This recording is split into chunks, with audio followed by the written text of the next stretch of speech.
Hi hello இன்றைக்கி எங்கள் வீட்டு பிரேக்ஃபாஸ்ட் இட்லி வித் கொத்தமல்லி துவையல் அப்புறம் கெட்டி சட்னி. இன்றைக்கி ஒரு சூப்பரான ரெசிபி பார்ப்போம். சோயா சங்க்ஸ் மசாலா எப்படி செய்கிறதுன்னு. அதுக்கு கடாயில் ஒரு 2 ஸ்பூன் எண்ணெய் ஊற்றிட்டு ஒரு பெரிய வெங்காயம் சாப் பண்ணி சேர்த்துக்கோங்க. அதுக்கப்புறம் ஒரு ஸ்பூன் இஞ்சி பூண்டு பேஸ்ட், அது வதக்கின பிறகு ஒரு தக்காளி, கூடவே மஞ்சத்தூள் சேர்த்து வதக்கிக்கோங்க. இதோட என்னென்ன மசாலாஸ் போட்டதுன்னு பார்ப்போம். ஒரு ஸ்பூன் மிளகாத்தூள், அதோட டபுளாக தனியாத்தூள், ஒரு பிஞ்ச் அளவுக்கு கரம் மசாலா, காரத்துக்கு ஏற்ற மாதிரி மிளகாத்தூள் சேர்த்துக்கோங்க. இதோட கல் உப்பு சேர்த்து நல்லா வதக்கிக்கோங்க. லைட்டாக அடி பிடிக்கிற மாதிரி இருக்கும், நிறைய எண்ணெய் ஊற்றணும் தேவையில்ல.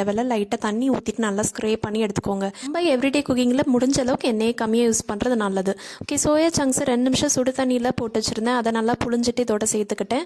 இதுக்கு தேவையான அளவு தண்ணி ஊற்றிக்கோங்க. கொஞ்சம் தாராளமாகவே ஊற்றிக்கலாம், ஏன்னா சோயா சங்க்ஸ் சீக்கிரமாக தண்ணி உறிஞ்சிரும். இதே 10 மினிட்ஸ் மூடி போட்டு குக் பண்ணி எடுத்துக்கோங்க. உங்களுக்கு எந்த ஸ்டேஜில் ஆஃப் பண்ணணும்னு தோணுதோ அந்த ஸ்டேஜில் கொத்தமல்லி தழை நிறைய தூவி ஆஃப் பண்ணிக்கோங்க.